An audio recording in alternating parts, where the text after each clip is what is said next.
Salam sejahtera. Baru-baru ni semasa window shopping, terdapat pula beberapa awet cun kat kedai aksesori telefon sedang belik-belik tripod dan lighting yang selalu digunakan oleh YouTuber.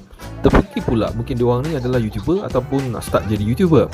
Sebenarnya bukanlah senang nak jadi YouTuber, lagi yang berjaya. Good luck, $500,000 is on the line. Sudah banyak upload video, sudah banyak buat konten, sudah banyak cara yang ditempuh, tetapi sampai sekarang belum dimonetize oleh pihak YouTube. Kerana yang selalu buat sangkut adalah konsistensi dan juga kena pegang otak cari idea untuk konten. Cerita pasal idea, Amin nak share idea-idea terulung di dunia yang telah memberikan manfaat kepada kita semua. Antibiotik ada kalanya bermaksud melawan hidup, di mana ia digunakan secara meluas menentang mikroorganisma. Tetapi sebenarnya antibiotik adalah satu ubat yang dihasilkan secara semula jadi dari satu organisma melawan organisma yang lain. Antibiotik telah digunakan sejak zaman purba seperti di Mesir, Greek, Rom dan China. Banyak tamadun menggunakan kulat, iaitu salah satu organisma sebagai bahan mengubati kejeran luka dan jangkitan yang dihadapi organisma lain yang menjadi penyebab luka makin parah atau sukar disembuh.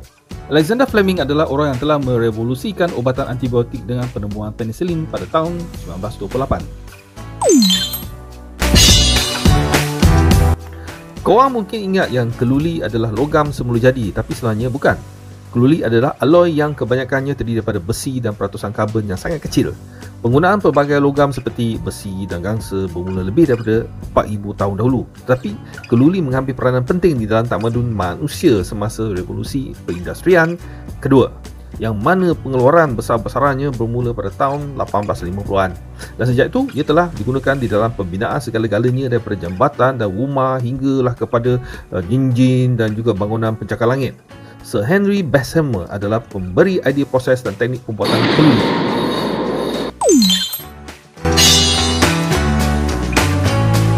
Pada tahun 1781, James Watt mematenkan enjin warp ataupun steam yang mampu melakukan gerakan berputar berterusan. Berputar berlidah pula. Tidak lama kemudian, enjin steam dia ni menjadi penggerak di dalam industri pelompongan, penghilangan, perkapalan, kereta api dan revolusi industri yang pertama secara keseluruhannya.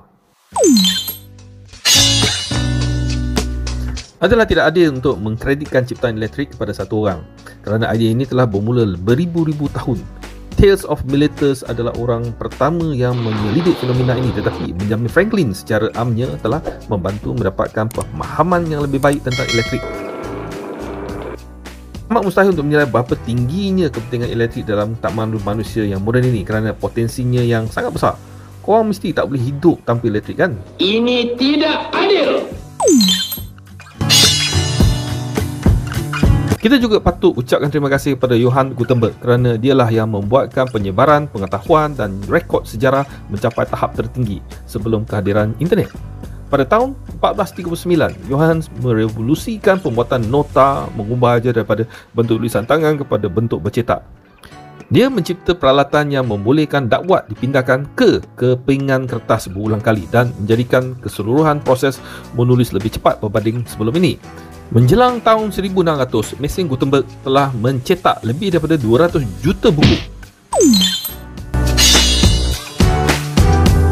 Ini adalah serbuk yang digunakan untuk meriam tembak. Ia dicipta di China pada satu zaman yang sama dengan ciptaan wang kertas di abad ke-9. Yang peliknya, ia dicipta oleh Sami-Sami semasa eksplorasi mereka mencari obat memanjangkan umur.